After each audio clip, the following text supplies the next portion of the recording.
नमस्कार पंकज तुमच्या आमचीमध्ये तुमच्या सगळ्यांचं खूप खूप स्वागत करत आहे। आज मी तुम्हाला झटपट आणि एकदम टेस्टी असा बनणारा रवा ढोकळा कसा बनणार ते मी तुम्हाला दाखवणार आहे। तर चला सुरुवात करूया। आता इथे मी एका भांड्यात बारीक रवा 1 कप बारीक रवा घेतला आहे आणि अर्धा कप एवढं आंबट दही घेतलंय। जर तुमच्याकडे बारीक रवा नसेल तर आपला रोजचा रवा मिक्सरला फिरवूनही तुम्ही वापरू शकता। आता इथे ह्या दह्यातच आपल्याला रवा भिजवायचा आहे। रवा चांगला भिजून झाला की त्याच्यात पाव कप एवढं पाणी आधी मी सुरुवातीला घातलं आहे आणि ते पाणी घालून रवा चांगला एकजीव करून घ्यायचा आहे। रवा चांगला एकजीव झाला की त्याच्यात एक छोटा तुकडा एवढा आलं मी किसून घालते। जर तुम्हाला हवं तर त्याच्यात 2 हिरव्या मिरच्या बारीक चिरूनही घालू शकता। आता हे किसलेलं आलं घालून पुन्हा एकदा आपल्याला हे रव्याचं मिश्रण चांगलं मिक्स करून घ्यायचं आहे। आता ह्याच्यात 2 टीस्पून एवढं तेल घालून पुन्हा आपल्याला हे रव्याचं मिश्रण चांगलं एकजीव करून घ्यायचं आहे। आता त्याच्यात पाव चमचा एवढं मीठ घालून रव्याचं मिश्रण चांगलं मिक्स करून घ्यायचं।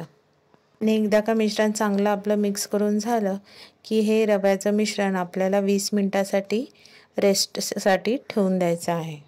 आता इथे तुम्ही बघू शकता 20 मिनिटानंतर रवा चांगला दह्यामध्ये भिजला आहे, फुलला आहे। आता त्याच्यात आपल्याला उरलेलं पाव कप एवढं पाणी ॲड करायचं आहे। हे ढोकळ्याचं मिश्रण आपल्याला जास्त पातळही नको आणि जास्त घट्टही नको। आता हे मिश्रण मिक्स करेपर्यंत मी साईडला एका कढईत 1 ग्लास पाणी घालून त्याच्यात एक स्टँड ठेवून ते पाणी उकळण्यासाठी ठेवलं आहे। 1 कप रव्याला अर्धा कप दही आणि अर्धा कप पाणीच प्रमाण वापरलेलं आहे। आता ह्या बॅटरमध्ये 1 अख्खा इनोचा पाऊच मी इथे घातलेला आहे आणि तो ॲक्टिवेट करण्यासाठी मी 1 टीस्पून एवढं पाणी घातलेलं आहे। तुम्ही हवं तर त्याच्यावर हिरव्या कलरचं पॅकेट मिळतं तेही तुम्ही घालू शकता, पण इथे तुम्हाला प्लेन इनोचं पाऊच वापरायचं आहे। कुठल्याही फ्लेवरवालं इनो आपल्याला इथे वापरायचं नाही आहे। आता इनो घातल्यावर हे एकाच दिशेने चांगलं फेटून घ्यायचं आहे। आता ज्यामध्ये आपल्याला रव्याचा ढोकळा स्टीम करायचा आहे त्या टीनला मी ऑलरेडी तेलाने ग्रीसिंग केलेलं आहे। आता त्याच्यात हे मिश्रण घालून सगळीकडे एकसारखं पसरवायचं आहे। आता त्यावर मी 1 चिमूटभर एवढी काळी मिरी पूड आणि 1 चिमूटभर काश्मीरी लाल मिरची पूड घालून तो ढोकळा स्टीम करण्यासाठी आपल्याला 20 ते 25 मिनिटं झाकण लावून ठेवायचा आहे। आपला ढोकळा स्टीम होईपर्यंत एका साईडला आपण फोडणीची तयारी करूया। इथे मी 2 टेबलस्पून तेल घेऊन 1 चमचा राई, चिमूटभर हिंग, 5 ते 6 कढीपत्त्याची पानं, 2 हिरव्या मिरच्या आणि 2 टेबलस्पून एवढी सफेद तीळ घालून फोडणी चांगली ढवळून घ्यायची आहे। तिळाचा रंग साधारण बदलला की त्याच्यात आपण 1 चमचा एवढी साखर ॲड करायची आहे। आता इथे तुम्ही बघू शकता 25 मिनिटांनी आपला ढोकळा चांगला फुलला आहे आणि आपली टूथपिक ही चांगली क्लीन आलेली आहे। याचा अर्थ आपला ढोकळा तयार झालेला आहे। आता हा ढोकळा पूर्णपणे थंड करून मग कट करायचा आहे। आता सुरीच्या साहाय्याने हा चारी बाजूने ढोकळा मोकळा करून घ्यायचा आहे आणि ताटलीत आपल्याला हा ढोकळा काढून घ्यायचा आहे।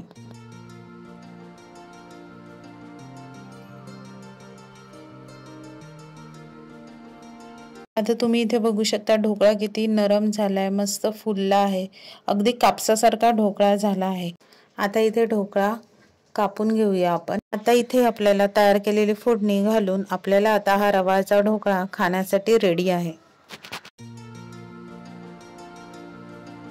आता इथे तुम्ही बघू शकता हा ढोकळा किती मस्त झालाय, किती जाळ्या सुटल्यात आणि एकदम नरम झाला आहे। खायलाही एकदम टेस्टी बनला आहे। असा ढोकळा जर तुम्ही बनवलात तर तुम्हाला चटणीचीही गरज नाही लागणार।